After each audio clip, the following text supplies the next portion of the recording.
Association has subsequently condemned the attack on the Ghanaian Times reporter. In a statement by the association, they urged the police management board to, this time around, punish the police officer involved to serve as a deterrent. You may recall last year, however, that they announced they would put together a legal team to fight for journalists who were attacked in their line of duty. We'll be joined in studio by the president of GJ, Afil Moni.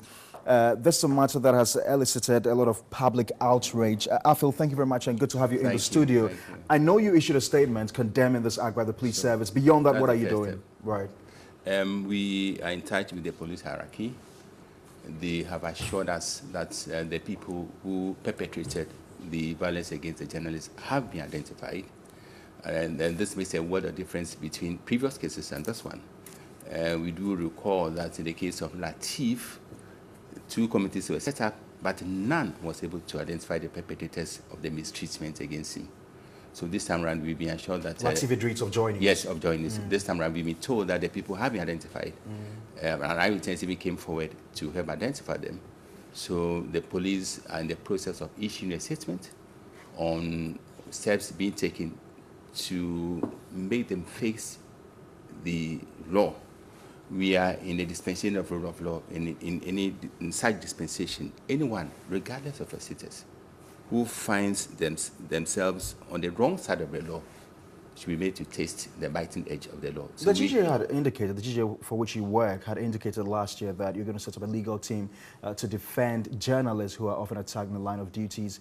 Are you going to pursue this case in the legal way, or are you going to leave it to the police service to internally handle it? We are waiting for the statement by the police, and that to help us to identify, to activate the options we have, and whether we're going the legal way, and whether the police are going to compensate the victims of the brutish and force use against them.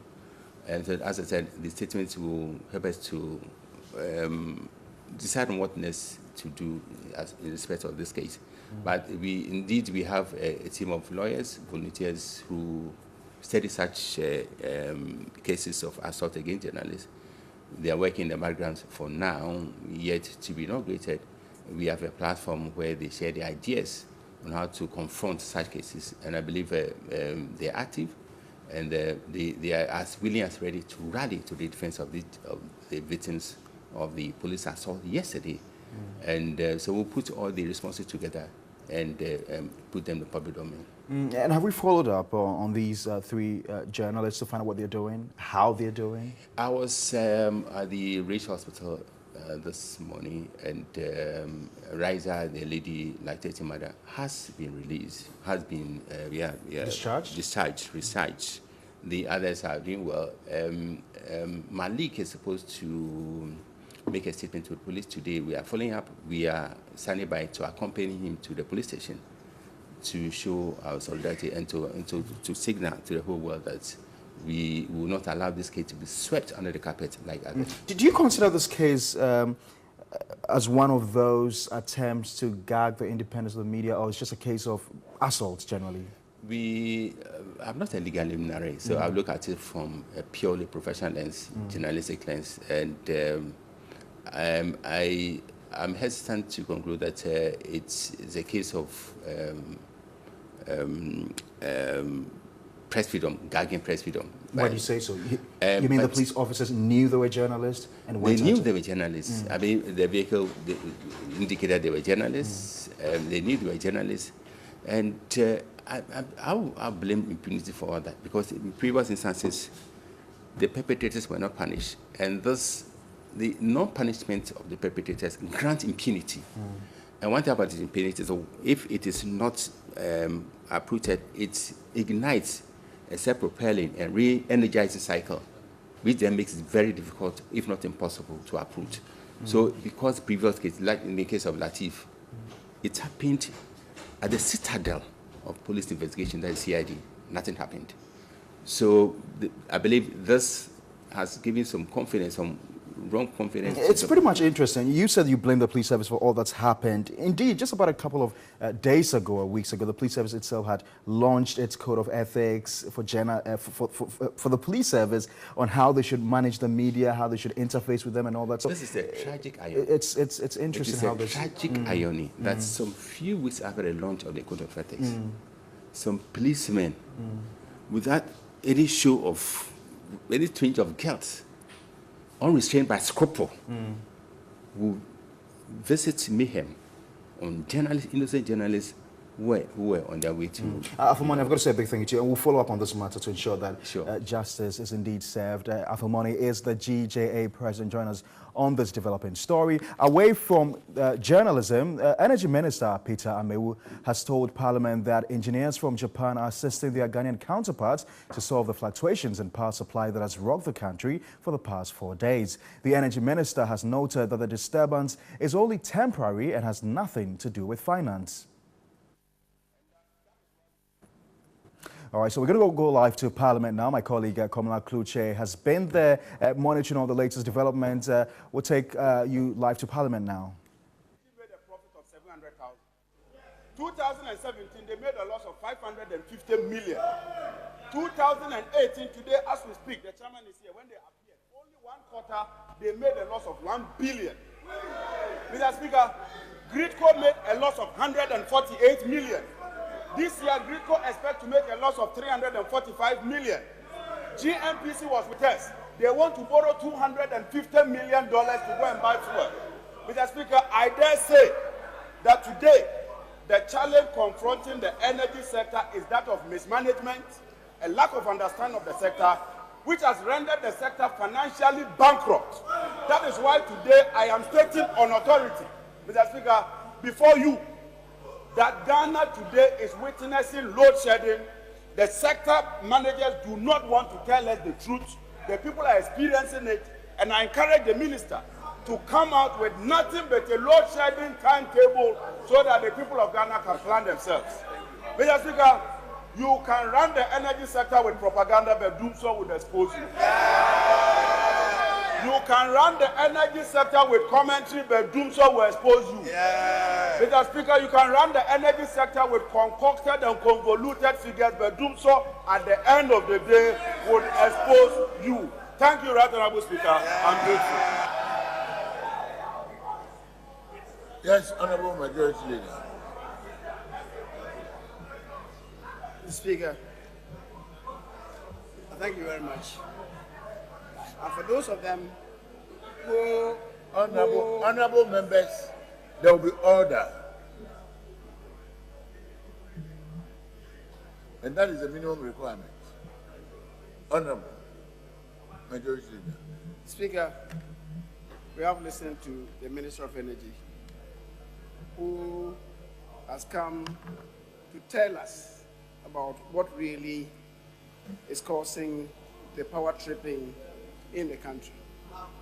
The Speaker, it's unfortunate that at this stage and age, people confuse terminologies. People don't even know the difference between power tripping and power outages and blackouts. The Speaker, that is most unfortunate. That is most unfortunate. Order. That is most unfortunate. If you can't tell the difference between a power tripping and a blackout, the Speaker, then God should have mercy on you. Mr. Speaker, and we are told that it is the NDC that built the building blocks to generate power in this country. Mr. Speaker, that is the absurdity of the highest order. I've insisted in this house that President Rawlings, before he exited, apart from Akosombo, the Speaker also added some generation capacity. The Speaker, Rawlings' effort yielded 580 megawatts. I've spoken to this in the House. Mr. Speaker, I cannot understand why people decide to run away from the truth. President Kufuor added again a capacity of 1,452 megawatts. Mr. Speaker, that's a matter of record. I'm not going to repeat myself. I've stated this as a fact in this House. The Speaker, between Kufuor and Ronen's additional generation capacity of 2,278 megawatts were added. That is apart from the 1,000 megawatts of Akosombo. Mr. Speaker, Mr. Speaker. Order. Honorable Jinapo, do you rise on the point of correction? You may. I thank you, Right Honorable Speaker. Right Honorable Speaker, the majority leader is grossly misleading this House. He claims that President Kufuor added more than 1,000 megawatts by the time he left. Mr. Speaker, I am putting it on record. Between 2001 to January 7th, 2009, when President Kufuor exited office, the only installed capacity which President Kufuor added was the mines reserve plan that was purchased by the mining companies. By the time President Kufuor left office, Mr. Speaker, not up to even 200 megawatts had been added to it. I'm therefore challenging the majority leader. I'm challenging the majority leader not to leave the statement open, but to give us the duration and the time period.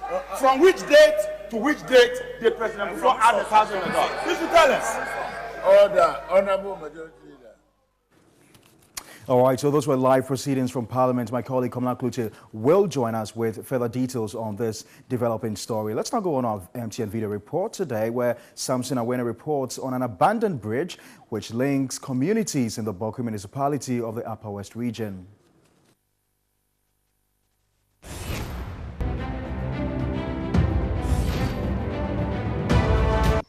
Here I am is the Kukanatinga dump in the Boku municipality, Upper East region. This community dump is purposely for the farming of onions and other vegetables. But the only problem is the bridge that link Kuka community. So the bridge hasn't been constructed since the construction of the dam. We're thinking the road is continuously to Yampane community. But when you get here, it has not been constructed. MP of Boku and District Chief Executive in the Boku municipality, we are pleading on them to come to our aid. I am reporting Samson Awene, Boku, Upper East region.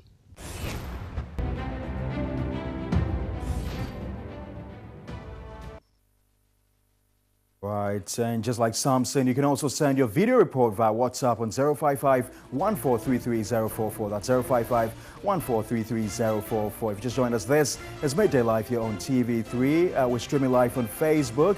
We're also live on our social media pages, Facebook, Twitter. Just go there and send a comment. We'll take a short break now.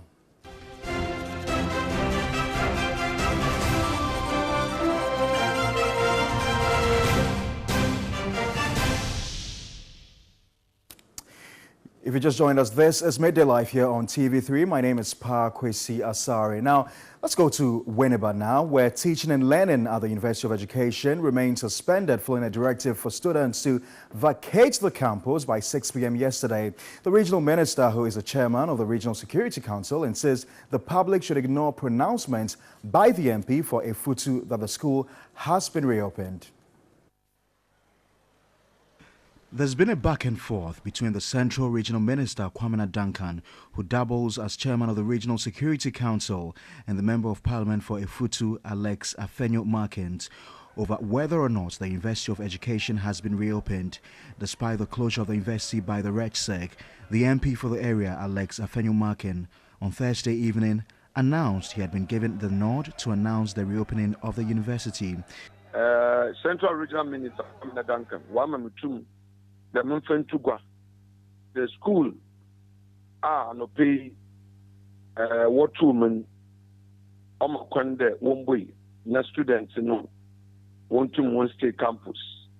A police fire, na Warbo school, no banu, Nina, the Massami, Wama, one commander, why aware, one see, on Yaza, students be. Or at the campus are stopping.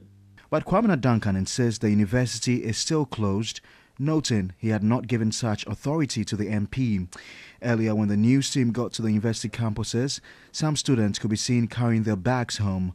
Others were also adamant, insisting the notice for them to vacate the campus was too late. One policeman within them, no, he started shooting, firing, and all started. That's all started. So are you going to leave by the 6 p.m. deadline? For me, we don't have money to go unless they give us free bus. Because if you say you should go home, at least there's bus. You have school buses around. Well, we are determined to drive you out of the campus. Yeah. For that one, when you drive us by force, you will not go. Yeah, I'm not going anywhere. You are not going to go home. What will happen at 6 p.m. should happen. What will happen? They've given us 6 o'clock to evacuate from campus or leave here. But you've got less than an hour. Yes, the information came around 3 o'clock. We have the school's site, not SLC. Don't mention the SLC. They are just a rubber stamp institution. You see, what we want to we take information from the school's website. So I went to the school's website and I saw it around 3 o'clock. So if I'm speaking, I don't speak from social media. I take what I see on the school's website. Those from Northern region, those from Brunafo region, Bono East and the rest, how are they going to prepare to move?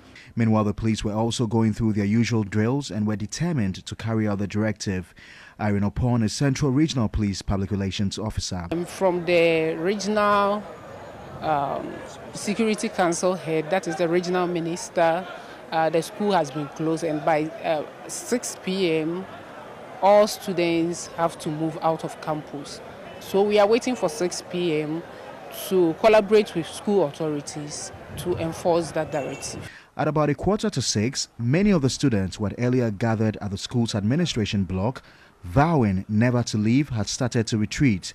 They quickly vacated the campus for fear the police may attack them. Outside the school campus, many students had gathered, waiting for a bus to return home. Some of them spoke to TV3 News. The police later went on a patrol to drive out the remaining students who were still in their rooms. All right, let's now get on Skype to speak to the Executive Director for the Institute of Education Studies, Mr. Peter Pate, and he joins us live on Skype. Peter, thank you very much for your time and good to have you on Midday Live. What do you anticipate would be the likely impact on students, especially for those in their final year? Thank you very much and good afternoon. Yes. You know, this year, it was part of the plans of the university to graduate their final years, I think, in July. But this particular disturbance and the closure would mean that that particular plan might not materialize, and it will therefore lead to a delay in academic work. We are hoping that the university will be opened as soon as possible. If not, it will drag the academic calendar to somewhere July or August, depending on what happens for the coming week. So we think this is going to have a very serious impact on academic work, especially with the final years, as you are saying, because they are supposed to, at least by June, first week in June, they are supposed to present their project works and be preparing for their graduation. But this will make it difficult for that to happen. Peter, there appears to be a lot of back and forth. Clearly, there's also misinformation. The Central Regional Minister, who is the head of the Regional Security Council, on the one side. We have the MP for Efutu, Alex Afenyo-Markin, also on the other side. Clearly, there appears to be some political interference in this matter. How does this affect the entirety of education in this country? Yeah, interference would always happen depending on what interests are available at any point in time. But with UEW, the university management and the council should be careful about the image of the university, because all that the university has got is its image, its reputation. And looking at how things are going, it has really affected the image of the university. You go to the internet, you just click on the universities, we mentioned the university, and all that you see are routes and close down and everything. These are things that we should not encourage in our tertiary institutions. So yes, people will have interest in our various tertiary institutions, but their interest should not supersede the rules and regulations of the particular institutions. For example, if you look at the university status, UEW's own status, it states I think Statute 38C states that before you terminate a senior member's appointment, you should give the person 6 months notice. So if this was followed, and that person has also got 1 month to question whether he is going to accept or to decline or whatever it is. Now, if this was followed, we will not be in this state. I always say that this particular challenge we are having is a little different from what we have been experiencing with other tertiary institutions. You know, normally it's between management and students, but this was between management and the staff. So if management was able to communicate their decisions and explain themselves very well to the student body would not have gotten involved in this. So as early as possible, we think that in any circumstance, communication is very important. Whether you have a good intention or not, you should be able to communicate very well to the stakeholders, the students, the staff, whoever is involved, so that we will not be having some of these things in our other tertiary institutions, because it's really affect the reputation. Right. Peter, maybe my very final question to you. We've seen similar occurrences at the University of the Kwame Nkrumah University of Science and Technology. We've seen what's happened just yesterday at the University of Education, Winneba. You'd imagine that in a modern era, universities would act a lot more mature and professional in the handling of grievances. Is our education safe? Because particularly in Ghana, it looks like we're moving 2 steps forward, 3 steps backwards. Our education is safe. You know, this kind of challenge used to happen a lot in Nigeria, and that's why we saw a lot of Nigerian students coming into the country. So we have a very nice reputation out there. Our education is safe. We think that the managers of these particular institutions should be more open and receptive to ideas and challenges. This is one thing that we think we are lacking in our tertiary institutions. A university community is a community that should be receptive to varied opinions from different quarters. But then, at the end of the day, the rules and regulations of the university should be held supreme. So that is what we think should be done in all our tertiary institutions. And again, the president have already hinted that there is going to be a bill on the management to smoothen how universities, tertiary institutions are managed. He said that during the recent State of the Nation address that he delivered. We think that this is the time that this particular bill should be forwarded to Parliament, so that we all have an input into it, and then we streamline the management of our universities. We are not talking of taking... Peter Party, I've got to say a big thank you to you. Peter Party Anti is the Executive Director of the Institute for Education Studies, joining us live on Skype. Let's get on the phone lines now and speak with the Student Representative Council President of the school, Akudugu Isaka, on the latest development. He joins us live. Isa, thank you very much for your time. So what's the position of the SRC in all these happenings? Yeah, thank you. Good afternoon to our cherished listeners. The position of the SRC is clear, and we've made it forcefully. We have not sanctioned that illegal demonstration, and we have not endorsed it, and we condemn it in no uncertain terms. The violence that we witnessed the past few days, and the destruction of properties, which unfortunately has resulted to the closing down of the university, of which we, the students, are the major victims. We believe that as students, we have concerns that are due process and procedures that we follow in venting our grievances. So students have been told to leave until further notice. How is it likely to impact on your activities as an SRC? Yeah, in fact, it's very unfortunate. The issue is disturbing. You know, our university is very special in such a way that we have some kind of special needs students who are among us. And as I speak to you, they are all stranded, and I'm trying all my possible best to arrange a bus for them to get to Accra, and then we dispatch them to their various places, because they have been denied accommodation at the various halls.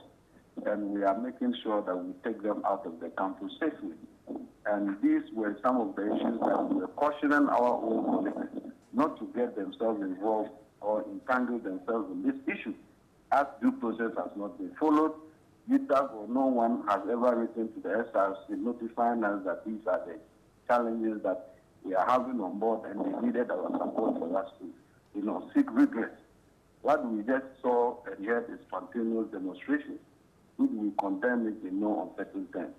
Mr. President, I was in the school yesterday and I did interact with a couple of students, and you know, my interactions and what I gather seems to suggest that a lot of the students have lost confidence in the SRC and the operations. They describe you, for instance, as a rubber stamp institution. Are you just a rubber stamp?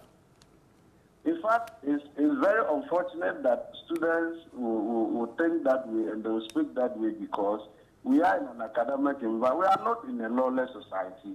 So, excuse me to say, we are not in a banana republic. If you are a student, that's why we have the student handbook. There are channels of communication that you have to follow. None of the students or any student group has written officially to the SRC Secretariat that these are the issues that we need to address. And since that has not been done, there is no way we can support any lawlessness. That cannot be the case. And if they think that because the SRC is not supporting that lawlessness that went on, we are a rubber stamp, that is very unfortunate. Because we are being trained to be teachers in future and future educationists. How do we train people to become lawless? What knowledge will they impact with our youth? Isa, I thought this was going to be my final question, but I need you to give me a quick response to this. You have said that the students were engaged in illegality in trying to destroy school property and all that. Do you suspect the infiltration of politicians? You suspect them of influencing the activities of students? Well, at the SRC level, we see that there hasn't been any formal notification to us, either from the student or any aggrieved staff with the body of UTAC. And we believe that as such process has not been followed, whatever demonstration is going on, it is clearly being manipulated. All right, thank you very much. Isaac Adugudu is the SRC president for the University of Education, Winneba. Away from Winneba and all its activities, President Akufo-Addo has triggered processes leading to a legislation to ban political vigilante groups. In a fresh statement, he has directed the Attorney General to kickstart the process. The time has come to put an end to the phenomenon of politically related violence. If voluntary disbandment by the parties is not feasible, then I will initiate legislation in the matter. This is President Akufo-Addo when he gave the State of the Nation address on the 21st of February this year. Following the exchange of a series of letters between the President and the Chairman of the NDC, he has directed the Attorney General to prepare and submit to Parliament specific legislation to deal with the phenomenon of vigilantism and provide appropriate sanctions against its occurrence. In his latest reply to the NDC, the President acknowledged the NDC's commitment to disbanding vigilantism but maintained it would be appropriate that both parties meet to arrive at a concrete decision on the matter. The NDC in their earlier letters to the President maintained that it was appropriate for a mediator to be appointed to referee the process, but President Akufo-Addo insisted that the two parties should be able to sort the issue out without a middleman. All right, let's stay a while longer on this subject. Martin Kpebu is a legal practitioner, joins us for further analysis on this subject. Martin, thank you very much for your time. Some have said that the president could have gone ahead with an executive instrument instead of a legislation, which is likely to take a bit more time. You agree? Well, I'm not exactly sure how an executive instrument will rather take this matter. You see, let's do this. We have some laws, so let's repeat the argument of certain executive instrument if we are clear. So that's to say that we should implement the existing laws, right? Yes, there is something to be said for it. But our laws cannot be said to be foolproof. You see, the law cannot be said to be foolproof.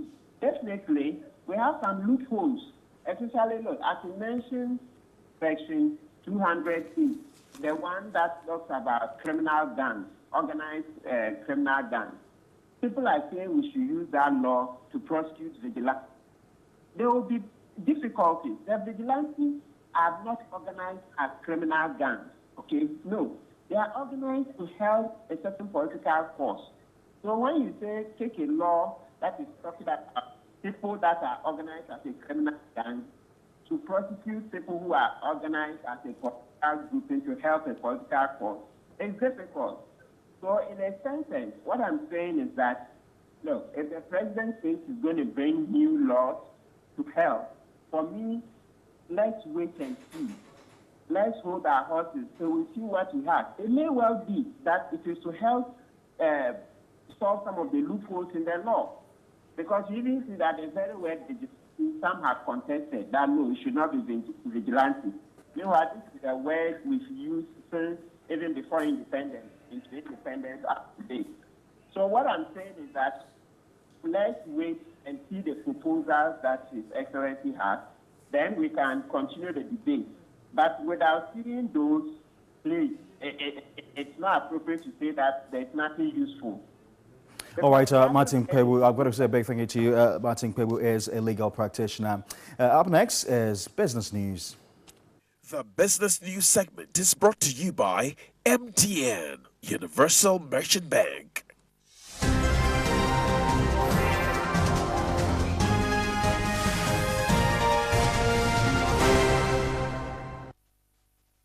Thanks very much for joining us here on the Business News segment. Now, energy think tank, the Africa Center for Energy Policy, ACEP, has attributed the recent power outages in the country to ongoing construction of the road interchange at Pokwasi.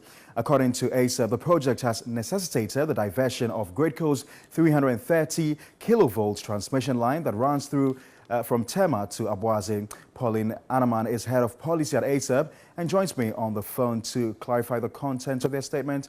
Thank you very much for your time.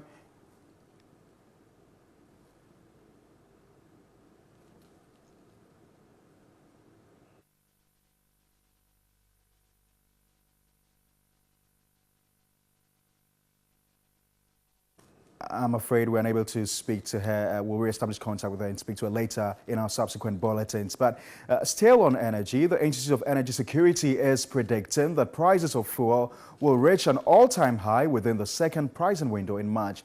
The IES says fuel prices could go up by as much as 2.5%. This they attribute to the depreciating rate of the local currency. City Business News finds out how consumers will accept this development. The executive director of the Institute for Energy Security, Pakwisi Anamwa Sechi, says prices will go up at the pumps soon. He pointed out that smaller OMCs are the worst hit since they do not have what it takes to achieve economies of scale. Now, some consumers and motorists are not happy about the increase in fuel prices, lamenting that this could affect the prices of goods and services.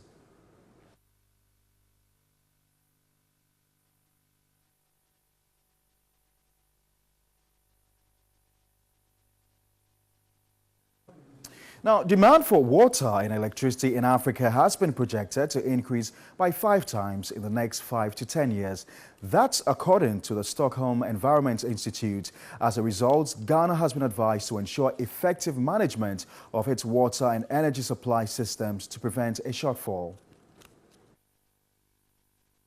Electricity supply in Ghana has increased by about 52% over the last decade, while installed generation capacity has more than doubled over the same period.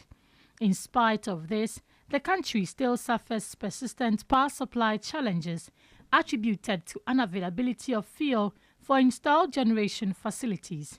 As a result, energy and water experts in Ghana are being trained in renewable energy software to enable them to integrate the softwares into climate policies.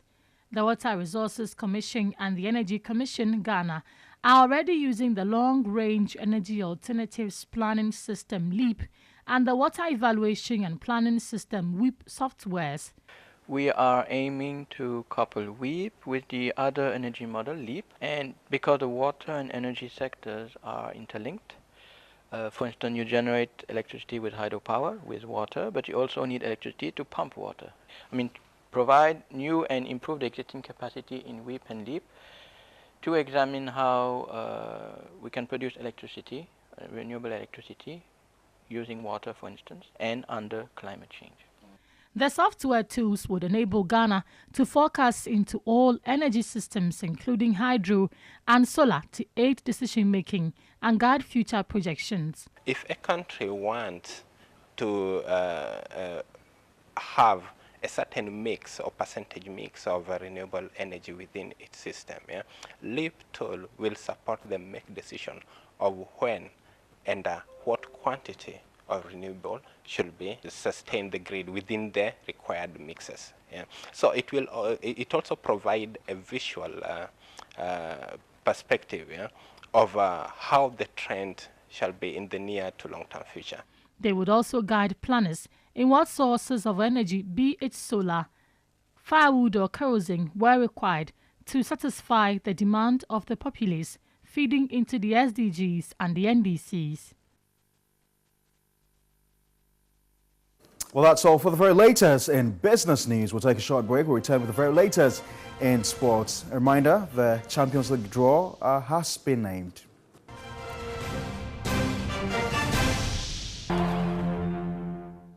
Hello, good afternoon. You're welcome to the sports segment here on Midday Live. My name is Yao Ofusula. Now let's go straight to the UEFA Champions League, where the draw for the quarterfinals and the semi-finals have been done. And so this is how it looks like at the moment. Tottenham Hotspur will play Manchester City in the Champions League quarterfinals, while Manchester United have also been drawn against Barcelona. Last year's beaten finalists, Liverpool, will play Porto, and Ajax will face Juventus in the other ties. Now, let's just go straight to our screen now and just take a look at how it will look like for the semi-final stage. Now, Ajax, Juventus will be facing each other. That game will be on the 9th of April there. That's the first game that will be played. Liverpool will also take on FC Porto. Don't forget, last year, Liverpool beat FC Porto by 5-0 in the group stage of the UEFA Champions League. And Tottenham Hotspur will face Manchester City, a chance for Kyle Walker to face his former club, Tottenham Hotspur, where he left for £52 million to Manchester City. And also, Manchester United, they have played Barcelona in the UEFA Champions League final 2 times and have lost all of those times. In 2009 at the Stadio Olimpico, and then in 2011 at the Wembley Stadium as well. United lost to Barcelona in the final. United face Barcelona again. That game is on the 10th of April. That's the first leg of the game. And then the 16th of April is the second leg where they'll face Barcelona. Now, a look at how all of this will pan out. And after that, then Manchester United, if they are able to beat Barcelona, they face Liverpool, the winner of Liverpool and Porto, and also Juventus against Ajax will also face the winner of Manchester City and Tottenham Hotspur. Now let's go straight to the Europa League also, and the Europa League quarter-final draw has been done. Arsenal will be at home against Napoli. That game should be an exciting one, incredible game really. Carlo Ancelotti back into the English Premier League where he managed Chelsea in 2009 and 2010, and Villarreal will also take on Valencia. That's an all-Spanish game. And Benfica will also face Eintracht Frankfurt, who are in some good form this season. Luka Jovic is in extreme form for Eintracht Frankfurt. And Slavia Prague will take on Chelsea. That's a fairly manageable fixture there for Chelsea. But let's move on now to some more stories. And the GFA Normalization Committee has set up a 5-member committee to manage the activities of the senior national team, the Black Stars. And the committee is headed by former Kotoko and GMPC boss Kofi Kodia-Sapong, with the Honorable Deputy Minister of Youth and Sports Perry Okujetu as the vice. Now, the committee will, among other things, supervise the activities of the Black Stars and collaborate with the technical team to facilitate all arrangements to ensure the team gets the best of preparations for the Africa Cup of Nations in Egypt. This forms part of the Normalization Committee's grand agenda to ensure Ghana's successful participation at the tournament scheduled for later this year. Other members of the committee are former Ghana international Ibrahim Sande, Mr. Francis Asenso-Boache, and Madame Abena Osei Asari.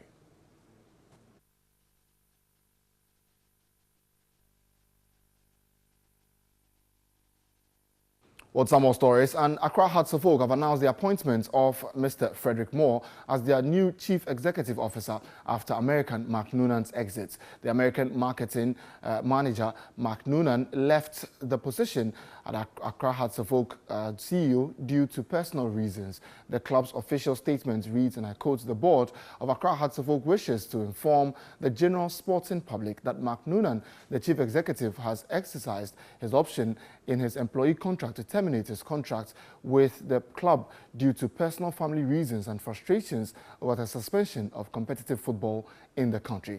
Mr. Frederick Moore joins the Rainbow family from AJS Consulting and has previously worked as CEO of the Institute of Chartered Accounting.